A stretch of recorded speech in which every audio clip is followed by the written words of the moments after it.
everyone is ultimately held responsible by their customers and by the media for these things. Like, no one's gonna be like, no one's gonna say, an airbag is a car that I buy. So that's why you should know that you have an airbag. So if they're working with one provider, they need to be responsible. I know. I was just like bored because when I went to go fix it, they're like, oh yeah, we need to fix this one too. I was like, so that's a faulty airbag too, and you didn't tell me. I've been driving like this for months. Like, what happens if I would have gotten in an accident? What happens if I was driving on the highway and my seat? Yeah. Oh my God. Great energy in the room. I love the discussion. Let's give these guys our attention. Thank you. We're ready to roll, and the video's rolling. Alright, well, thank you so much for coming. We are going to talk about General Motors ignition switch. I'm Alex. This is Kat, Zach, and Chris. We hope you all are doing well. We will take questions during the presentation as well as after, where we have a specific slide dedicated to those if you didn't have the time to put them in. So let's begin. Alright, so what we're going to be talking about today is we're going to cover the GM scandal, what happened, what caused it. So we're going to go over the media coverage and the cultural issues that led to this scandal, as well as the company's response. And then we're going to talk about our opinion on it and why we think their improvements were too late. So overview here. So GM delayed the recall of cars with faulty ignition switches. So the problem with cars was the ignition switch.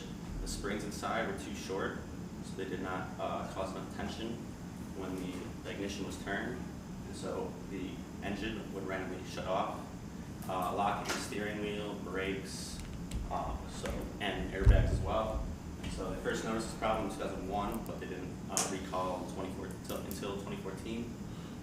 So they recalled over 2.6 million cars, but in the time between 2001 and 2014, there were 124 deaths and 275 injuries. 18 of those 275 were led to people being paralyzed or head injuries. I see the recalls and I see the reparations. It seems quite large. Were there specific models that it related to? Or, yeah. Or was it across the board? There were about 8 models. Okay. We have a graphic that will show you the models. So the 18 were serious. They led to people being paralyzed or having brain injuries. And then, so fines, the repairs and reparations cost GM billions of dollars. They had to pay about $595 million to the families, $900 million settlement to the Department of Justice, and then an estimated $680 million to repair the cars with the faulty ignition switches. Okay, so prior to the recall and the new CS, I mean, this is kind of like a little mini timeline. As Zach said, they first had the issues in 2001. So they noticed in one of their testing simulations that the car ignition switch kind of jolted out of place, but they kind of just assumed that it was like a freak accident, kind of wrote it down, documented it, and went on from there. And then they started to notice it a little bit more in 2003, and then in 2005 they got together and decided that they were going to fix the ignition switch problem. And it was originally accepted, they were going to fix it, but then they realized it was too expensive, so they were like, no, we're not, and then they just moved on. And then in 2007, they finally decided to make a new design, and they implemented the new design for the ignition switch, but they didn't tell the customers about the old switch issues, and they had the same model number. So the new switch and the old switch had the same model number, so it was really confusing to customers who bought their cars from GM before 2007 because they didn't know of any of the switch problems. And then in 2014, they finally issued the recall for all of the vehicles. Kat, can I ask a question about that model number? Because it shows a lot of detail that you've gone into. Why didn't the model number get changed?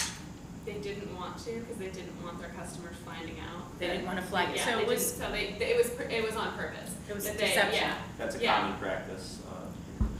Yeah. No, they didn't want anyone finding out, so they decided to do it. Yeah. Okay, so then here is a little diagram of kind of all of the recalls that happened.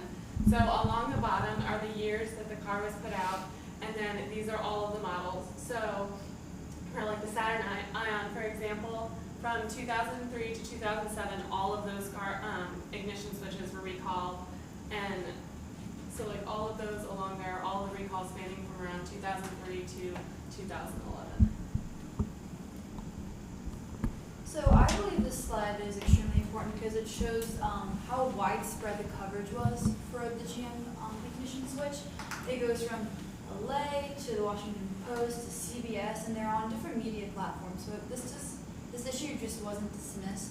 It also gives you a broader range of time. So we have some articles from 2014 when they began to recall these automotive, when they began to recall these cars, and there's another headline from 2015 showing that this wasn't just a one and done situation, that GM needs to continuously work on their ignitions and make sure that the cars are safe that they're giving out to the customers.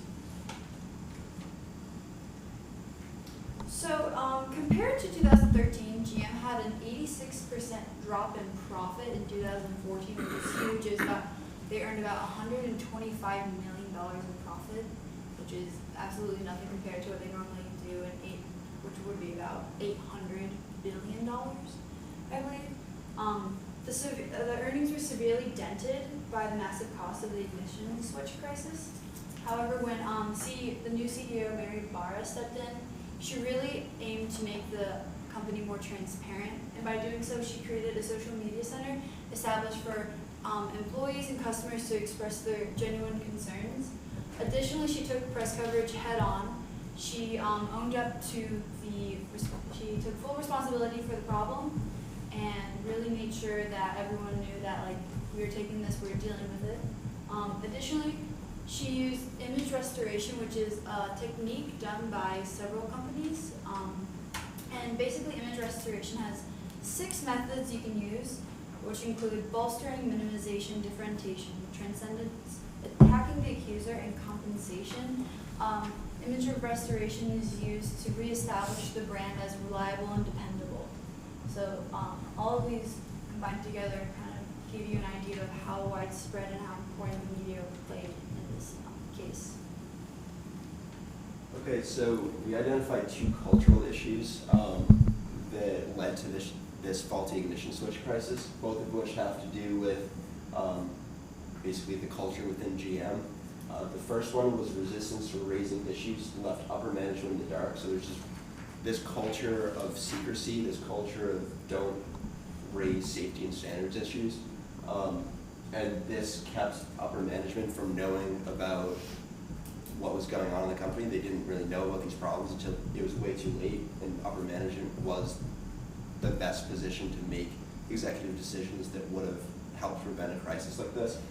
The second, there's just this severe lack of accountability within the GM culture, which ultimately prevented corrective actions from being taken. Next slide, please. So the resistance to raising issues culture within GM, so see this quote at the bottom, this is from an actual GM supervisor in an interview. Never put anything above the company and never put the company at risk.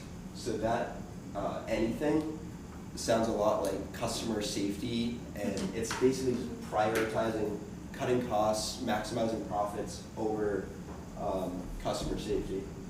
So the reason they weren't raising safety standards and issues to managers or upper management was because engineers feared that it would delay launches of new vehicle lines, and then also it would increase costs for the company. And right around 2001, when this started to be an issue, there was really heavy competition from abroad in the automotive industry. And then just speaking of the culture even more, in 2008, this is from the Velikas report, by the way, which was the leading investigation into this crisis. They found a PowerPoint presentation to teach new employees about how to speak to the media, like how to best avoid criminalizing the company. And there's nothing about ethics, there's nothing about anything like that. It's just how do we not sound like criminals when we get caught up in issues like this. The second root cause was a severe lack of accountability. So I know the other group kind of talked about this, but the GM salute and the GM nod.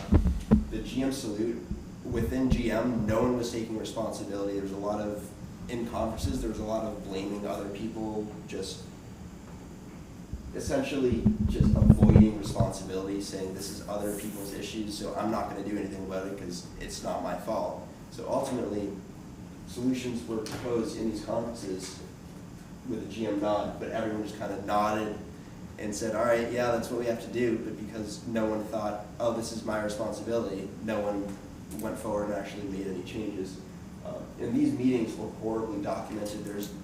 In the Velikos report, there's no minutes, or next to no minutes, discussing what they talked about, who was there, so it's just huge lack of accountability and poor communication within the company. Nick, do you have a question? Yeah, I do. So, who do you think this stems down from? Is this like an upper management type thing, or is this like a company-wide problem? It's definitely a company-wide problem, but I would agree with what you're saying. I think it's something that stems from upper management. Like, they're so focused on earning profits that it just trickles down. Now everyone's saying, all right, upper management wants this, they're making these assumptions, and then it gets to the point where engineers are getting the option to switch between, like in 2002, this guy, DeGiorgio, the lead engineer for the ignition switch, like had the option from the manufacturer to either remake them or put these faulty ones that didn't meet the specifications in the cars. And there's an email, again, in the Velikos report saying that just go ahead and put these ignition switches from hell in the cars. Yeah. Disgusting, really. Okay, so after the new CEO took over, so once Mary Barr took over, she took full responsibility for everything. So up until that point, there was no responsibility really taken. Everyone was kind of like, oh, it wasn't my fault, She stepped in and she was like, you know what, no, it was my fault, even though she wasn't really there when all of this happened. She realized that the company kind of needed a culture change and they needed someone to take responsibility, and she decided she was going to do it, and she was going to create like this compensation fund for all of the families, and the victims' families, and she actually went to visit some of them and kind of talk with them. She created the Speak Up for Safety program, which lets employees kind of voice their opinions if they find issues with cars or anything without any sort of penalty. And she was actually named Crisis Manager of the Year by Fortune. So that kind of shows how she really reshaped the culture of GM to kind of use this going forward as like, we made a mistake and here's how we're going to change our company from there.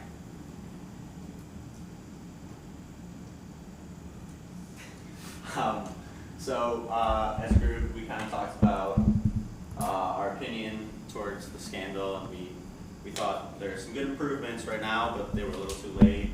They didn't start making improvements till 2014 after noticing the problem in 2001.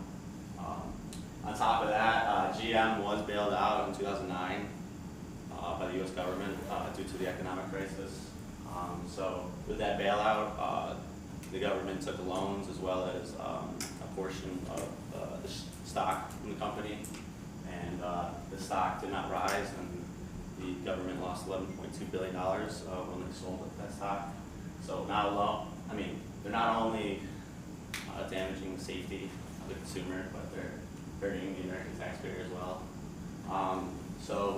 CEO Barr, she did accept guilt, but again, it wasn't soon enough. Granted, she didn't come in until late into the scandal, but they knew about the defects, and they prioritized saving money. So the culture is improving. We like the direction that Barr is going. Again, with some of the programs she's implemented, we think they should be successful in the future, and something like this will not occur again. Any questions? Any questions? Let's take 3 or 4 questions. So my question that I have is, I noticed on the graph you gave out that it seems like a lot of the cars that had these recalls were probably cheaper vehicles. Did they have any of these issues on some of their trucks or any of their more expensive or luxury vehicles? Yeah, so it was on a lot of the cheaper vehicles, but overall it was on any of the vehicles ignition switches from 2007 and prior. So it was on a lot of like the Chevrolet and like stuff like that, like the Chevys and like the Cobalt, the Ion. But it was also a problem in some of the more luxury vehicles as well.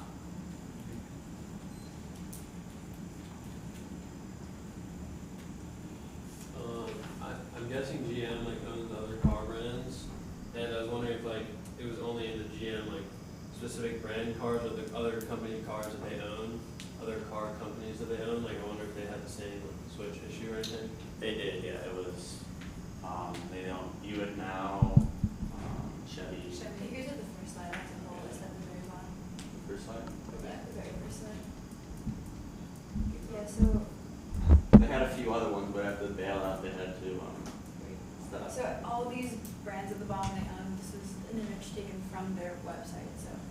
Yeah, Chevy, Buick, GMC, So, yeah. and Yeah, some European cars. it was a company-wide issue. One last question. Who's got one?